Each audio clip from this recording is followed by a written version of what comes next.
Disorientating, isn't it? Seeing someone's lips move, but not hearing a word of what they're saying. And now imagine that you're a bright and inquisitive child, sitting in a classroom with 50 other children. How much would it affect your chances in life if all you could hear is this? But this is the everyday reality for more than 280 million people in the developing world who suffer from disabling hearing loss. In Ghana alone, more than 250,000 people live with some degree of hearing impairment. To learn about these issues, we partnered with Challenges Worldwide to work in Accra, Ghana. We conducted a thorough needs assessment through extensive interviews with hearing impaired individuals and doctors.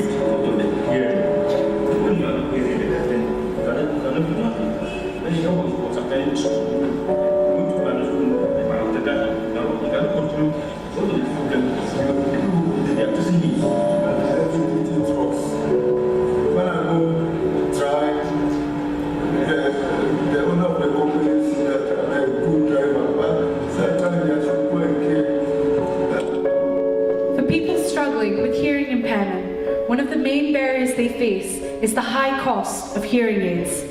For those who can't afford to buy a hearing aid, it would cost £6 a month to buy batteries to power the device.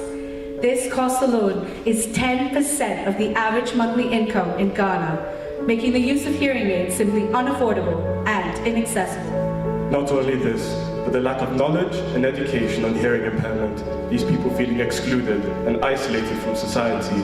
Due to a lack of awareness, many do not even realize that they are hearing impaired. After witnessing these issues, we were determined to create a sustainable solution. So this year, we started Aiding Change, our solar-powered hearing aid enterprise. We partnered with Solar Ear, who manufactures solar-powered hearing aids, and became the first ever enterprise to bring this solution to Ghana. Our innovative product includes a device, solar charger, and 4 rechargeable batteries, eliminating the need to purchase disposable batteries weekly. We met 2 individuals, Emma and Sanderson, who are both in need of a job and an income to be our entrepreneurs. We trained them in sales, marketing, and accounting, teaching them all the skills necessary to run a sustainable enterprise. They use their new knowledge to independently secure a relationship with a hearing assessment center, which refers patients to the entrepreneurs. Emma and Sanderson also identify additional customers through their outreach activities, including visiting schools. We taught over 500 children what hearing impairment is, introduced them to basic sign language, and encouraged tolerance and inclusivity. The program also covers how to identify the signs of hearing impairment. Entrepreneurs refer children to the assessment center to be screened and tested. Through community outreach, we identified our first 5 hearing aid users who have praised the affordability and convenience of the solar-powered design. We are so overjoyed to see the amazing difference that it makes. Marble, whose impairment forced him to drop out of school and kept him from developing speech, is now learning to speak and is so excited to be returning to school. For Al-Hassan, we witnessed the confidence our hearing aid has given him. He no longer feels isolated and is now comfortable talking to new people and is even applying for a job.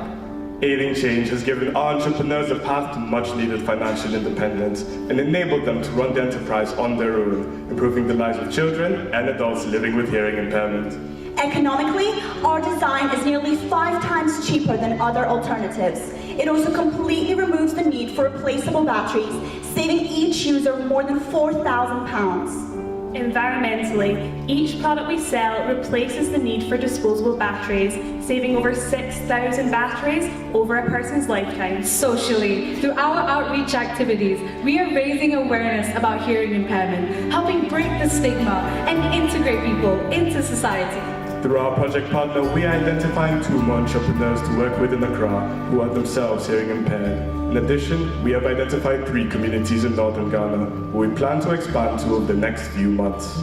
This time next year, our goal is to have at least 13 entrepreneurs who have sold a minimum of 1,560 hearing aids, providing over 1,500 people with a new lease of life.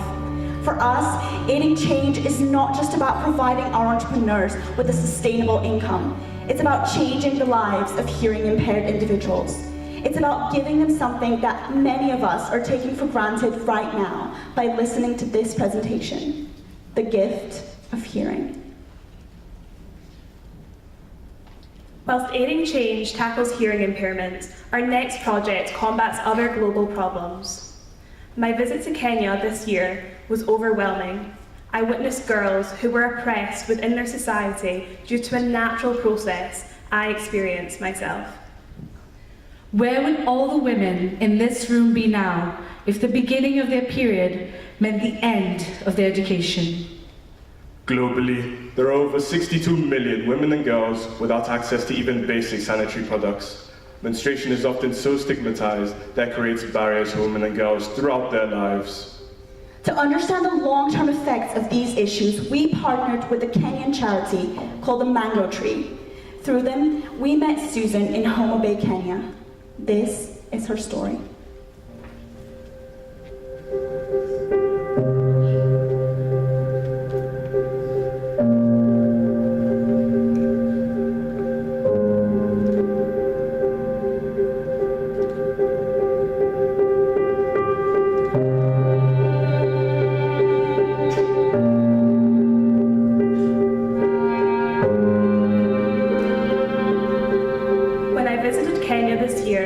Susan's story was not unique.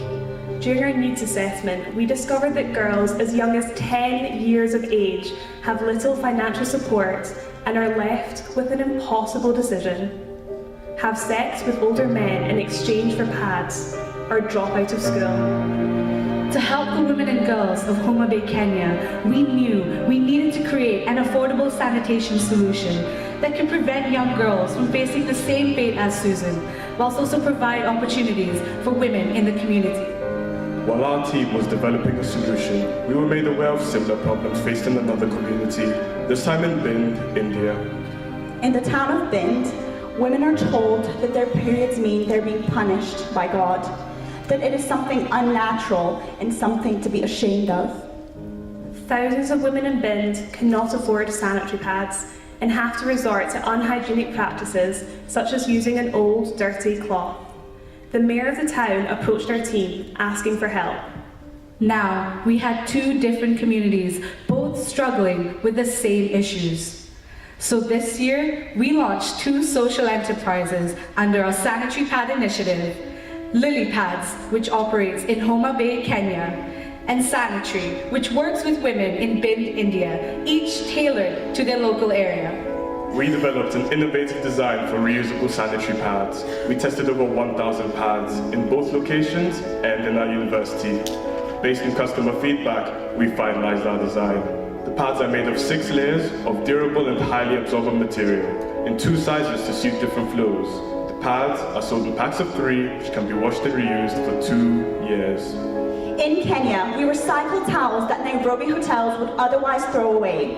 This enables us to keep the cost low, making them 96% cheaper than commercial alternatives, ensuring they're affordable for the entire community. In India, we sourced local materials, which allows us to sell each pad for 53 pence, 70% cheaper than current alternatives. After finalising our design, we identified local women in need of an income who could benefit from our sanitary pad initiative. In Homa Bay, through our partner charity, the Mango Tree, we met Susan and 11 other women, many of whom were forced to drop out of school due to unplanned pregnancies. They became our Lily Pads entrepreneurs. Their own experiences motivated them to ensure the schoolgirls got the solutions that they simply didn't have when they were younger.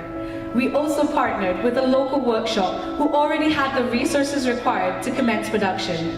We support 6 seamstresses in need of an additional income to manufacture the pads. In Bind, the local administration worked with us to identify 27 women to become sanitary entrepreneurs who would be responsible for the manufacturing and distribution of the pads. Once we had identified our beneficiaries in both Kenya and India, we provided a range of training. The seamstresses in Kenya Kenya and the entrepreneurs in India were taught how to produce our new reusable sanitary pad design. We also provided general business and finance training to all lily pads and sanitary entrepreneurs, ensuring that they were empowered with all the skills they needed to run their sanitary pad enterprises independently. Our financial model for both enterprises is a microfinance loan to cover all startup and manufacturing costs. The women sell the pads and the revenue goes towards providing them with an income, repaying the loan over the course of 5 to 10 months, and reinvesting into further orders. In just 8 months, we have launched 2 sanitary pad enterprises that have been able to provide over 3,000 pads in their communities. Through Lily Pads, the 6 seamstresses were enabled to manufacture 500 pads so far. They have earned a wage for their work, which has increased their monthly income. Susan is now earning an income which allows her to support her family, send her kids to school, and afford clean drinking water. Lily Pads has had a huge impact on all 12 entrepreneurs who now have the skills and confidence to run their own sanitary pad enterprise. They have distributed 465 reusable pads so far, earning them an income of £8 and lifting them above the poverty line. Our 27 sanitary entrepreneurs have been able to produce and sell a total of 2,000 sanitary pads. They each earn £4 a month, which is more than double the average monthly salary in their community. Here is the difference the Sanitary Pad Initiative has made in India and Kenya.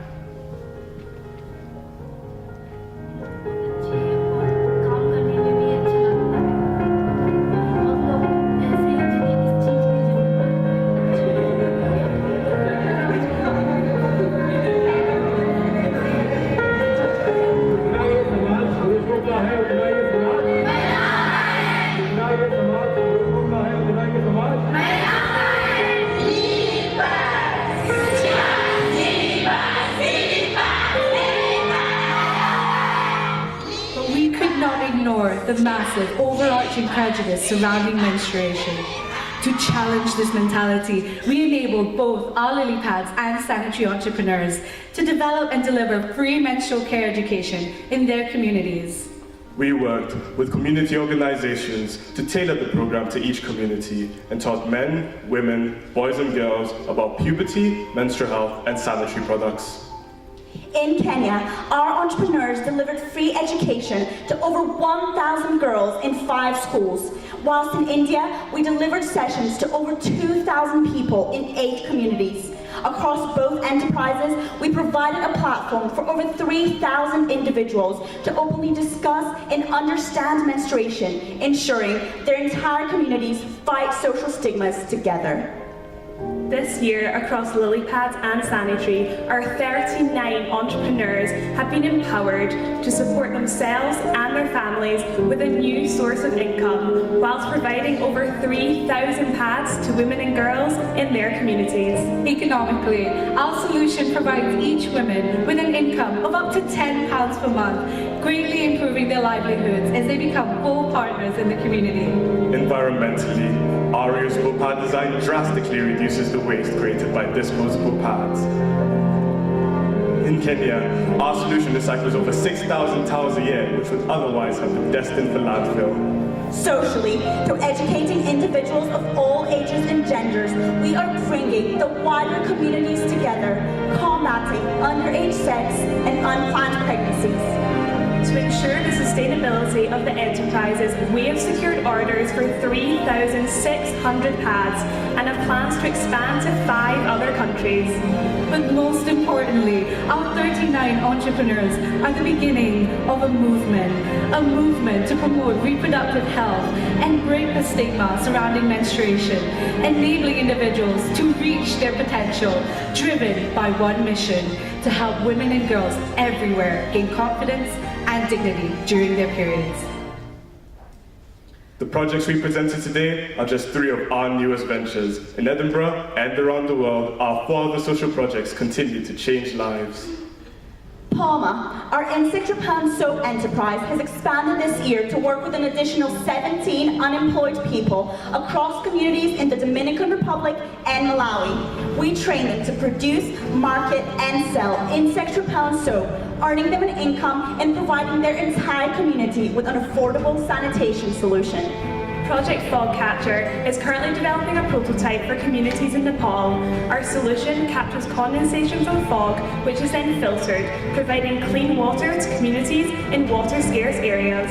SLA, our soup-selling enterprise, works with homeless individuals in Edinburgh to gain employability skills and an income. This year, we invested in 2 cargo bikes to make the business more professional and sustainable.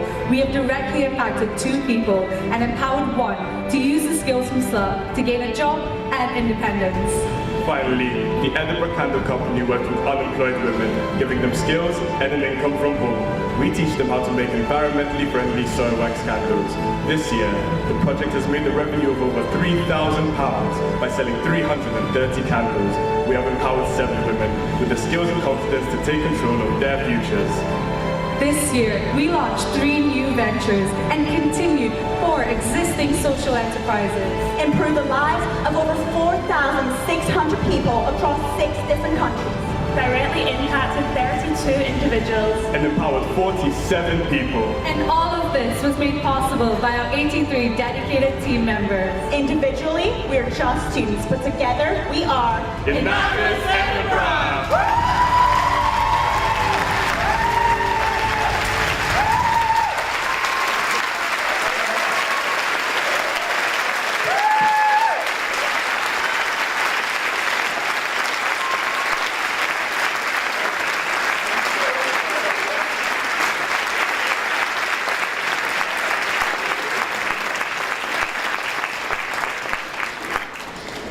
Judges will now begin the question and answer period. If you have a question, if you could raise your hand, please.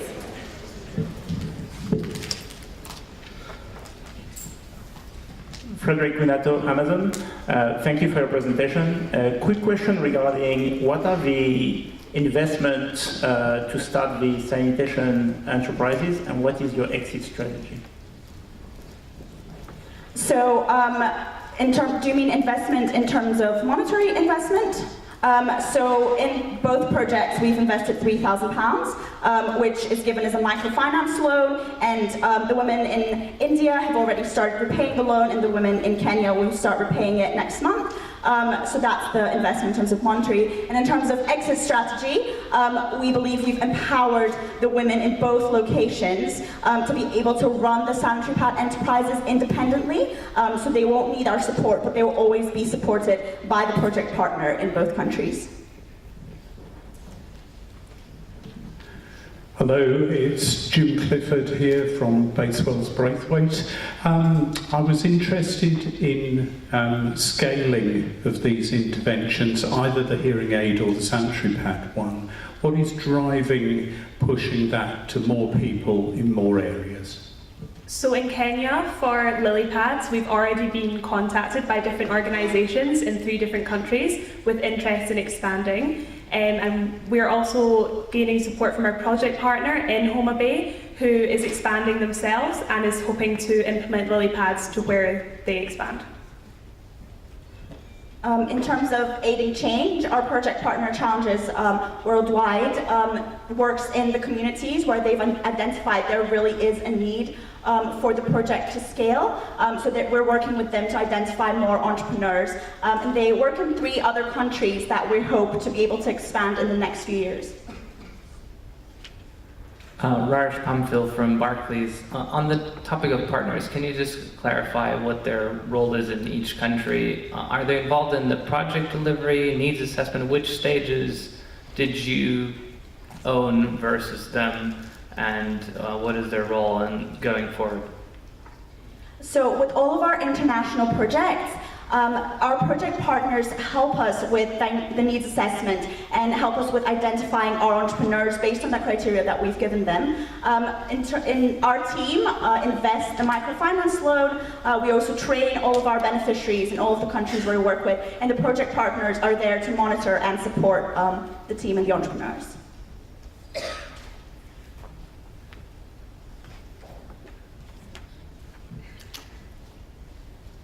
I'm Dango from JP Morgan. On the hearing aid, did you guys get involved in the development of the solution itself, or you're just reselling it? So initially, when we identified the need of hearing impairment, we looked into ways to develop a solar-powered hearing aid ourselves. But because it is a medical and technical product, we felt like we didn't have the expertise to do that from the get-go. So we partnered with Solar Ear, which is a social enterprise manufacturing the hearing aids, to be able to supply them to our entrepreneurs. But in the long term, this is definitely something that we're looking into, is developing our own design.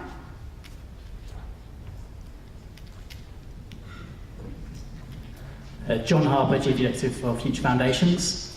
My questions are regarding the aiding change. My question is, what's the maintenance situation with the product, and what is the situation regarding its lifetime? How long is it guaranteed for? Because I know the stats are around lifetime, so I'm interested, will this product actually survive a lifetime? Yeah, so in terms of maintenance, our entrepreneurs have been trained to maintain the product, and if a product is broken, the customer could go either to the assessment center that we've partnered with, or the product can be replaced for free from the manufacturer. In terms of lifespan, the batteries, the replaceable batteries, have a lifespan of 2 to 3 years. The hearing aid is supposed to have a lifespan of up to 10 years. But if it breaks early or there's something wrong with it, we could replace it for free from the manufacturer.